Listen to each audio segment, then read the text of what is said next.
Hello, everybody. Well, we're really excited to welcome our guest today.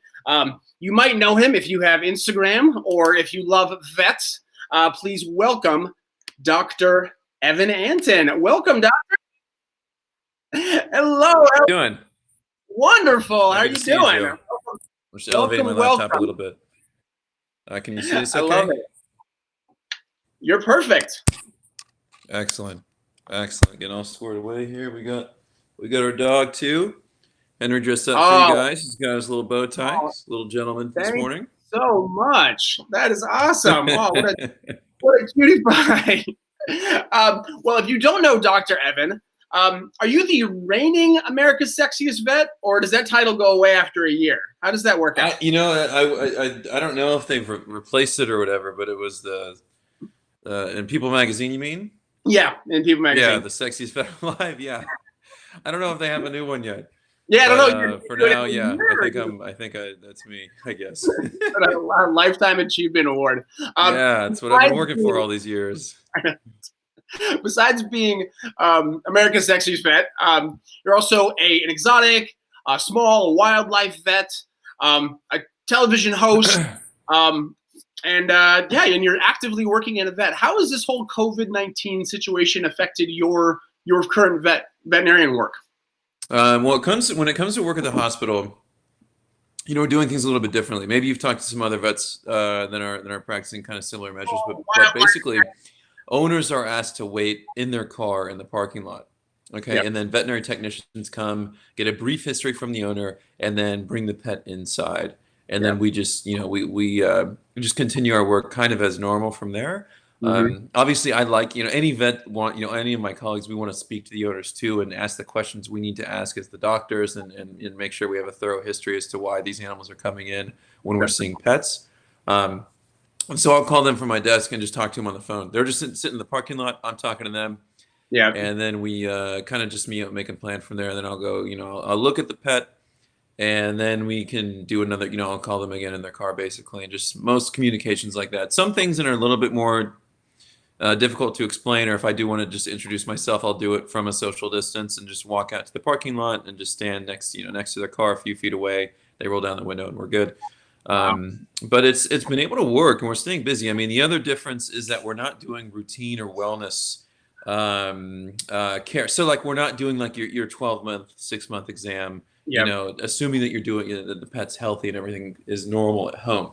So we're just doing like, health stuff as needed. We'll do anything. We'll do anything as minor as, allergies or as major as, life-threatening, illness or whatnot. Mm-hmm. But just not the routine stuff. Other than vaccines, we're still vaccinating puppies Excellent. And adult dogs. But yeah. Check with your local vet for questions. But if you're in California in the Cojejo Valley, go check out.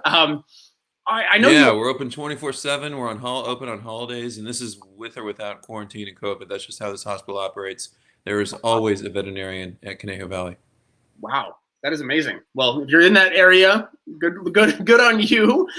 Yeah. I know you're a wildlife vet. And last week, 4 tigers and 3 lions tested positive for COVID. Right. Do you have any understanding, or have you been following that situation, or sort of know more about sort of what's happening in the big cat world? Right. Yes. So I am familiar with that. That was at the Bronx Zoo. Yep. And a few tigers and some lions were infected. As far as I know, all of their illness has been mild to moderate. They've not needed hospitalization, and they're recovering. As far as I know. So there's been no significant illness in any cats of, wild cats, big cats, domesticated house cats around the world. When they get sick, if they get sick, it seems to be mild to moderate. And I think every case has been because of their owners, or in the case of the zoo cats, their caretakers have passed the virus to them. Gotcha. Okay. Yeah. So mild, moderate, but still human to line transmission. So these SARS, these sudden acute respiratory syndromes. So remember the SARS outbreak in 2002, 2003? Yep. That was that did affect cats as well, and it was a similar coronavirus. That was the SARS Corona 1. COVID-19 is also known as the SARS Corona 2, and cats, and actually ferrets, even more so than cats, are vulnerable to potentially getting sick from the virus. And what I'm really trying to get across to, pet owners, not as many people have tigers and lions and stuff, thank goodness, as they shouldn't, but when it comes to house cats, your cats, if they really do have COVID, they got it from you or somebody in the household. They're not just going to pick it up. If you do let your cat outdoors, which I never recommend, whether or not we've got a global pandemic for many reasons, for their health and the health of wildlife. If they're going outdoors, I'd really, at this time, really try to keep them inside just to be on the safe side so they're not bringing anything back home potentially. Right. I still think the odds of that are low because most cats, when they go outside, they're not necessarily socializing with other people. And there's no evidence that that cats are spreading the disease to each other or more importantly, spreading it to humans. There's not been a case of a cat spreading it to a human. Everything has been it's been very suggestive that it's been humans spreading it to cats, and all the domesticated cat owners where the cats have had tested positive for COVID, all of those households had positive people for COVID. Okay. So I don't know if you can hear my cat. Willie's making noise over here. I gotcha. You got a nice Willie. Willie, Willie, come here. Come here. Aww. He's very social. He's my little ginger tiger, is what we call him. Ginger tiger. He's come to say hi. Speaking of, make a little appearance here. Oh, he's also wearing his bow tie. Very nice. You guys are all dolled up. I love it. Yes, my little gentleman. Speaking of people owning tigers and big cats, what is your hot take on the Netflix documentary Tiger King? One word. The world of wildlife captive breeding and trade and that kind of business is pretty hairy. That's not news to me, and I wasn't familiar with all the stories in that documentary, and really the only reason I watched it was just because everybody was watching it, and I felt like as somebody involved with animals and with wildlife, it'd be good to see kind of what's going on and what kind of message they're spreading. I wish, listen, they're producers, they're TV, they're entertainment, they're not conservationists, so I'm not upset by any means about what the documentary was. They did a great job as producers, right, in getting eyeballs on the show. But from a person that comes from an advocate of wildlife and wildlife conservation and vet medicine and everything, they didn't touch on a lot of things, and I think a lot of people would like to know about and don't know about. A lot of people in the animal world, they might be familiar with what this tiger breeding and cub petting is all about, but it's a really bad deal. Yeah. And you don't want to support businesses or zoos that do that. And I give quotes because they're not really a good quality zoo. They're not an AZA accredited zoo. And just a little side note, AZA is the Association of Zoos and Aquariums. Okay. They have strict standards for how animals are cared for in captivity, and all those zoos play pretty significant roles in wildlife conservation. Joe Exotic's zoo does not. Really, any zoo in that documentary is not AZA accredited. They're not doing that kind of thing for conservation. So they breed tigers every year. Okay, they're breeding different species of tigers. So none of them are genetically really natural or from the natural world, because it's Malayan tigers mixed with Bengal tigers and Siberian tigers and Amur tigers. It's just like this mix of genetics. Sometimes they're crossbred and inbred. Some of them are breeding ligers, which don't exist. That animal or species, if you want to call it that, doesn't even exist in the wild. And that is a mix between a tiger mother and a lion father. You can't have tigons as well, which is a lion female bred with a tiger male. And so make it less pressed, the tigons. Yeah. I've never seen a tigon. I've seen a liger once in person, and it was at a rescue actually. And there are rescues that have these that aren't AZA accredited. They're the kind of places where they know that people are getting these animals as pets, and these people are ignorant, and they, I don't know if they don't know any better or what, but they get a tiger or something, and then tiger starts growing up, and they realize, oh my gosh, I can't care for this thing. I don't have the space or the resources, or I'm worried it's going to kill me, or I'm worried it's not going to live its best life. And so there are places that take these animals in and do a good job. I wasn't too excited about what's her name, Carol Baskin's place. I mean, she spends so many millions of dollars, and she gets millions of dollars and spends so much on lawsuits. Yeah. And I don't know if the producers were just showing certain parts of her place, but it just, it looks pretty crummy. I mean, those tigers were in really low enrichment, small spaces, and if she's getting that kind of money, I was hoping some of it would go towards what matters, and that's the cats, not Sure. countersuing, Joe Exotic or whatever. Definitely. Anyways, yeah, I mean, I wasn't, I hope people don't watch that and they think, oh, that's cool, or I want to go pet a tiger cub and not realize how bad that is, because, there's so much to say about this. So stop me if you want to talk about something No, else. it's a good, yeah. You're the most expert that we've talked to about this subject, and it's okay. I mean, so when it comes to cub petting, you have to breed tigers every year. You have to have cubs available year round, right? yeah, So in doing so, you are breeding more tigers than you can contain in your facility. yeah, Okay, this goes for most places. Pretty much every place that does this. So you have to sell your tigers. So there's only so many good places that want to buy, crossbred, inbred tigers from these places, and it's not really, zoos aren't doing this. Zoos have really high quality species survival programs. We call them SSPs, and these AZA zoos do this with the whole effort towards conservation. And these animals are bred for captivity, for zoos, and they're this specific species, and they're done in a very professional, scientific, significant, and a way that is good for the species. Okay, these other places aren't, and so they sell their tigers to other crappy roadside zoo, whatever tourist trap kind of places. Sometimes they sell them abroad, and they go to places like Thailand or China, and they go to really not cool zoo exhibits, sometimes pets and stuff. And 80 to 90% of those places are really bad news, really bad in these other Southeast Asian countries. And a lot of those animals are just euthanized for the illegal black markets. You have to realize or remember that tiger parts, like their bones, claws, fur, some of their organs, their fat, is a very expensive commodity on the black market. I mean, that's one of the biggest reasons that there are, 95% less tigers in the wild than there were 100 years ago. There's less than 3,000. There's more tigers in captivity, probably just in the U.S. alone, than there are tigers in the wild around the world. So that's a bad industry, man. I mean, don't pay to pet any big cats. Anywhere you're going to, when it comes to animals, and you're going to get a picture with a monkey on your shoulder, or ride an elephant. Almost all of those places are really bad news. So the whole cub petting thing is just kind of another one of those. Well, you have some big fans in the audience, so thank you for that insight. I had no idea. I know the certification, but sort of the back end of that, and they certainly did a good job as producers, got eyeballs, but maybe it was half truth and some whole lies there. Yeah, I mean, it was about the drama. I mean, people love drama, and those guys everybody on that show was a total train wreck.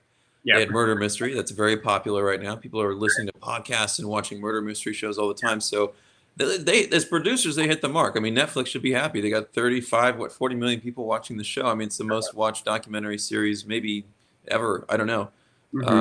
So they did their job, but they're not conservationists, and most of those 40 million people watching don't know the real truths of what's going on with these tigers, and what the whole deal is with cub petting, and why we don't want to support places like that. Absolutely. Well, if you have any questions for Dr. Evan related to veterinarians or your animals, we do have one question from the audience here: is how do you approach wildlife differently than you do domestic animals when treating them? I assume. Yeah, no, that's a great question. Stay away from the claws on one, or most wildlife it's very different. I mean, domestication is such an incredible thing that humans have done over the years, and it makes it so we can have these animals that want to be with us and please us and be our friends. Dogs especially, but even other domesticated animals like cattle can be like that. And cats aren't technically fully domesticated in the same way dogs are. You can see mine jumping on the counter here. He's so naughty. He knows he's not supposed to be up there, but he knows I'm sitting here talking to you, so he's just going to do what he wants. I mean, that you can, for the most. I mean, there's exceptions, but you can just approach them and get your hands on them and work with them, and they're totally okay with it. Whereas, say a good Samaritan brings in a raccoon or a coyote, or say I'm working with a lion or something in Africa. I mean, we can't really even get in arm's reach of these animals without sedating them first and anesthetizing them first. So anytime I see I mean, when it comes to most, and this is for mammals especially, when it comes to working with wild mammals, I mean, they didn't grow up with people. They weren't bred to be around people. They're completely wild, and so working with them is a whole fight or flight thing with them, and they're going to defend themselves, and they think, this could be life-threatening experience for them, and they don't know any better. They don't know I'm here to help them. Yeah. And so usually we have to sedate them. So it's very, very different. It's a whole different kind of rewarding opportunity as a veterinarian, but it's just not the same. I mean, it's not necessarily that case for reptiles. I've worked with plenty of reptiles where I haven't had to sedate them, and they might be aggressive and dangerous and whatnot. But they don't in general experience the same kind of stress. And then reptiles are a lot more predictable with how they are dangerous, whether it's a snake or a crocodile or a lizard or a turtle or whatever. It's just not the same. And the same, for birds. With most birds, you can get away with not having to sedate them necessarily. Even birds of prey that have, gnarly talons, or, aquatic water birds that when they try to peck your eyeballs out and stuff, we don't necessarily have to sedate them. But it's the kind of thing where they are very scared, and they're going to defend themselves. So you have to know how to handle them and work with them, keeping them safe and keeping you safe. Do you have a favorite like big animal or wildlife experience that you were like, taking the temperature of a rhinoceros, or, what was do you have a big wildlife animal story that? Yeah. Oh man. I mean, it's really hard to pin down an absolute favorite. It's funny you say rhino. Those absolutely are one of my favorites. I've been getting to work with them on the veterinary level since for the last 3 years, working with an organization by the name of Rhino 911 and some other organizations and places as well. That was in South Africa, and I've done a little bit of work with them in Kenya. And they are incredible. They're really very socially complex. They're very gentle animals, even the wild ones. But when you get these, rhinos, so rhino horn is the number one, is the most expensive, I should say, commodity on the black market when it comes to the animal world, the animal trade world, like pound for pound. Basically, when that horn, so these animals are poached intensely for their horns, and it's used for ornamental things and something called traditional Chinese medicine, abbreviated as TCM. And there's theories, people when they take it, they think it's going to cure the flu or cure impotence or cancer or all kinds of stuff, and there's no scientific evidence to that whatsoever, unfortunately. But these animals get killed often for it anyway. So we work with a lot of orphan rhinos as well, because their horns are not very developed. They don't get killed, but their mother gets killed, and if they don't have their mother for the first few years of life, they're just it's just a matter of time for them, and not long they're going to last in the wild. Anyways, you get to interact with these animals, and they're really sweet, and they're really gentle, and they're just super adorable. Elephants are really special. I mean, they're so emotionally intelligent. They're such complex animals, and getting to spend time with them and develop any kind of a relationship or friendship with an elephant is a very special thing. But my love for animals started with reptiles, to be honest. I loved dinosaurs as a kid, and I loved crocodiles. I was just obsessed, and I still am obsessed with crocodiles and venomous snakes. And so these are very different animals to work with, but it's very fun and rewarding and exciting and everything to work with some of those big guys too. A lot of fun. We have another question from the audience. How do you feel about dog wolf breeds? In the game I think there's a lot of these wolf hybrids and whatnot that are in captivity, and it's they're not living their best life, and they're not totally understood, and they're the wolves are fully wild. Dogs are certainly related to wolves, but wolves are fully wild and don't often thrive in a captive environment. And so it's the kind of animal, they need a lot of space, they need a lot of respect, and I don't recommend them for people as pets. I mean, I think people take the whole, and I'm guilty of this too. I thought when I was a lot younger, I wanted to have all these wild animals and everything. And listen, I love working with them, and some wild animals can do well in captivity. I'm not saying that only dogs and cats.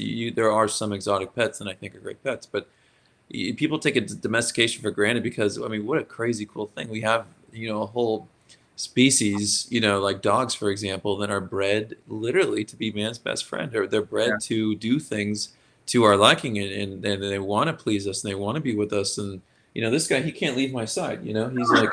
He's my best friend, I'm his best friend, and he loves it. And it's just such a special relationship to have, and like the human animal bond I think is overlooked sometimes with dogs. And I mean, so many people have dogs and love them, obviously, and they get what I'm saying. But Yeah. for those people that want these crazy exotics, it's like, I mean, dogs and cats are such good pets. You can't go wrong with them. And so, I think that's really where you want to be.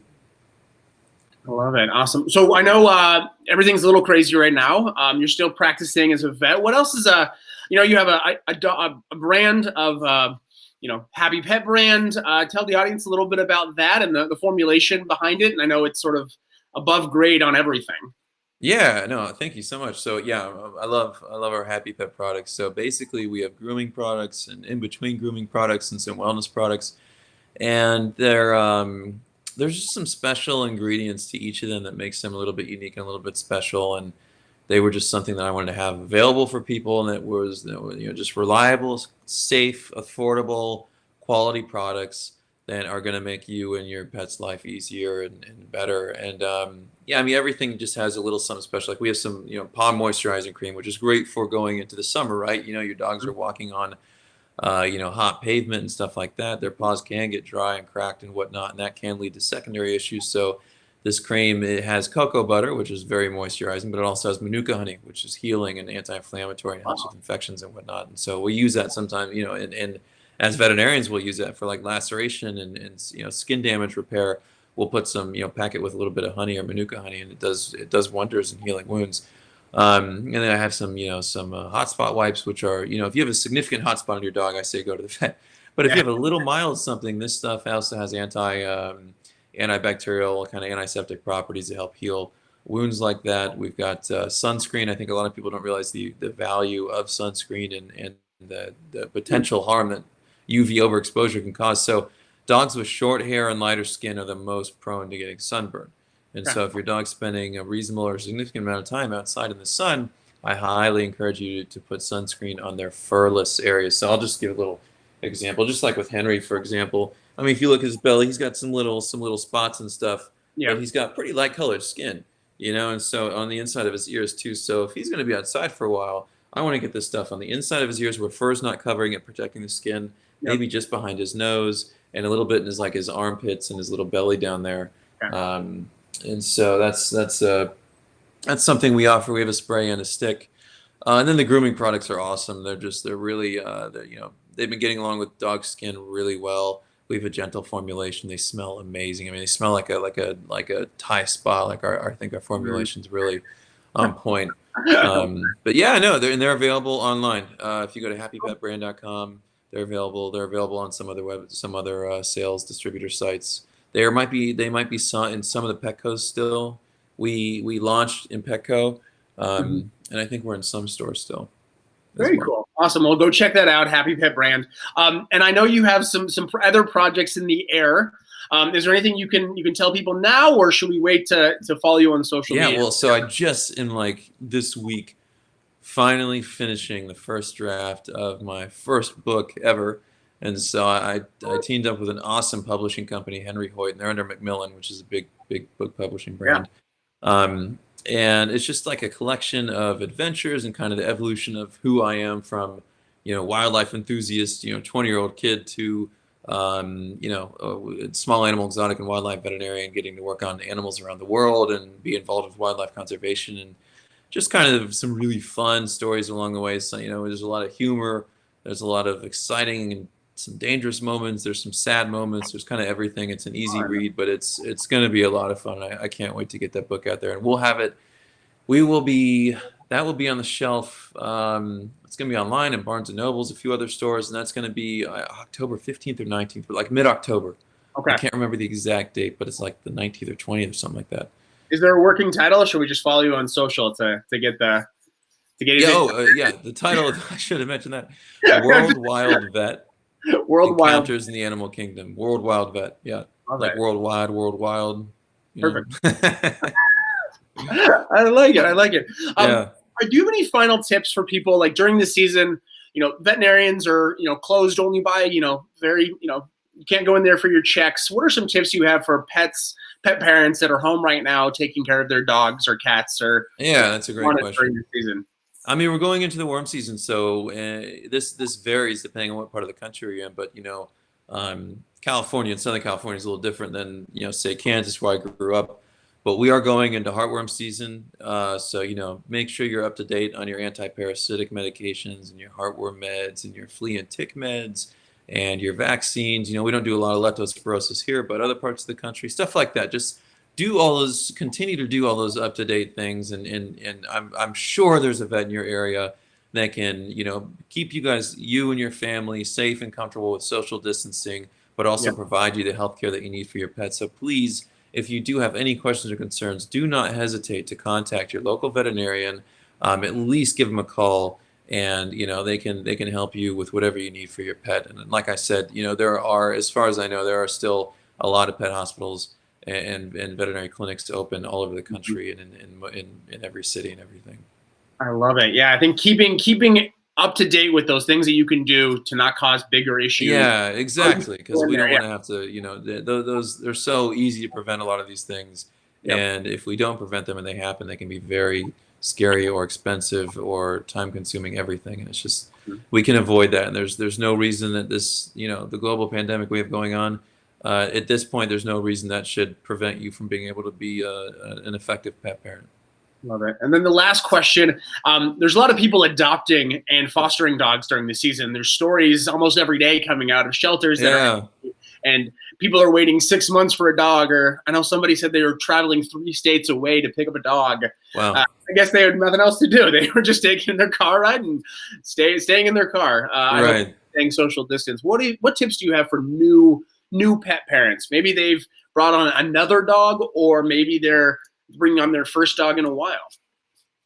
So for people getting a new pet that they maybe haven't had for a long time or ever, and I encourage this, whether it's a dog or a cat or a bearded dragon or a guinea pig or anything, please do your research and learn about what it means to be the caretaker for this animal. Learn about the space they need, the diets for some pets, temperature, humidity, everything, veterinary care, preventative care, all that stuff. Know what you're getting into, okay? Because one of the #1 reasons I see pets, exotic pets especially, and especially after Easter, like we just had a lot of people getting bunnies and stuff like that, is they don't know what they're getting into.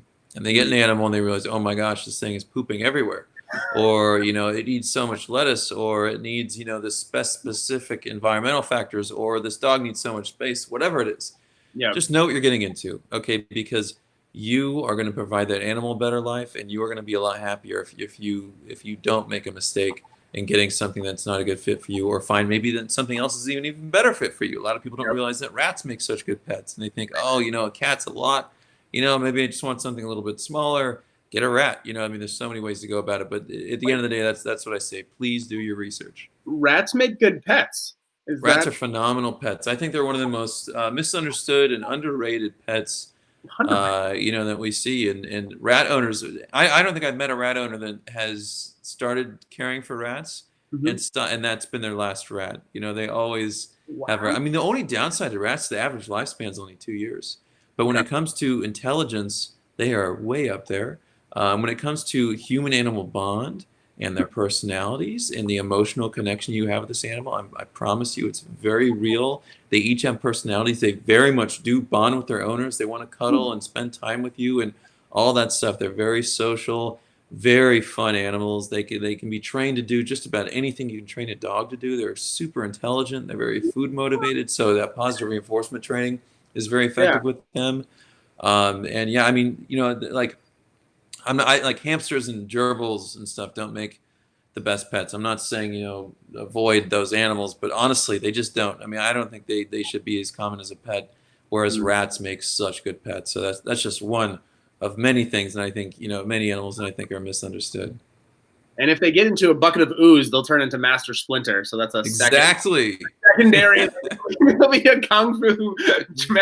That is shocking to hear that rats are good pets. I'm gonna talk. I love rat pets, man. I love seeing. Listen, I've seen so many animals over the years, and I've been bitten by so many species. Guess how many times I've been bitten by a rat?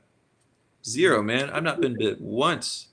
They're really. And how many times have I been bit by any other rodent or any other little pocket pet? Many gerbils, hamsters. Oh my gosh, I've been bitten by bunnies, which is rare. I'm not saying bunnies are spiders, But I mean, I've been bitten by bunnies and guinea pigs, which is super rare. And I've seen a lot of all those. I've seen more guinea pigs and bunnies than I have rats even, but I've not been bit by a rat ever. And I've seen hundreds. We have a couple mind blowns in the comments. Somebody said it happened to her with a chicken. I assume got into the chicken and didn't realize that it needs. Yeah, that's pretty rare too. But you know, you never know. And luckily, chickens are the most harmless animal. They can't hurt you. I mean, their beak is just a really soft little keratinous little keratin-based little thing. It can't bite that hard. If their claws are sharp, they can. If they really get a good kick off you, that wouldn't feel great. But they can't hurt you too bad. And they make really fun pets too. But again, if you're thinking about any of these pets, please do your research. Know what you're getting into. Know what they need, and then everybody will be happy. And you want to come see me or your local vet as often, just for regular routine health stuff. Perfect. And then last question I'm going to ask you, have you submitted your dog's video for DogStar? So this is dogtv.com/DogStar. You can take a video of him doing anything, being cute, wearing the bow tie, and then it's him to be featured on network television in front of 70 million homes so he can get some. I made a really cute video of him maybe last year. It's like a super cute little compilation video. I'll have to send you guys that. Sounds good. We'll send it. It's right in the link below, dogtv.com/DogStar. Maybe your dog can be, the world's sexiest dog next time. Oh, he already is. Come on. He has the title. We're Dr. Evan. If people want to learn more about your upcoming book or what you have going on in the vet space, where can they follow you or find you on social media? I haven't posted a lot about the book yet, but you can follow my work on Instagram at Dr. Evan Antin, EVANANTIN. On Facebook at evan.antin. I'm trying to get some more YouTube videos out there, but you can see my YouTube at Dr. Evan Antin. But Instagram and Facebook are going to be the easiest to kind of catch up and see my work. Awesome. Not on TikTok yet. No. I haven't. I got to get on it, man. I got to get my TikTok. I got to get that. I got to get my Twitch going. I'm slacking here. I've been so busy with these other projects. I'm very fortunate to say that during this quarantine I've actually had quite a bit to do. But yeah, I gotta get those going. Awesome. Well, thank you so much, Dr. Evan, for joining us. Thank you for the advice and the tips and the insight about rats. I mean, mind blowing. He's a rat, nether level. Don't get a tiger, get a rat, but do your research. # no tigers, get rats. I love it. Thank you. Yes. Well, thank you so much, Dr. Evan. We'll be back tomorrow, 1 hour later, with Adam Chrisman. He's the Chief Veterinarian Officer of Fetch DVM. Talking about veterinarian space again. So join us here tomorrow on DOGTV Chats. Thank you, Dr. Evan. Have a wonderful day. Thank you so much, everybody. And we'll talk to you soon. Make sure you submit your dog's videos at DogStar, everybody. Talk soon, guys. Thank you, guys. Bye, guys.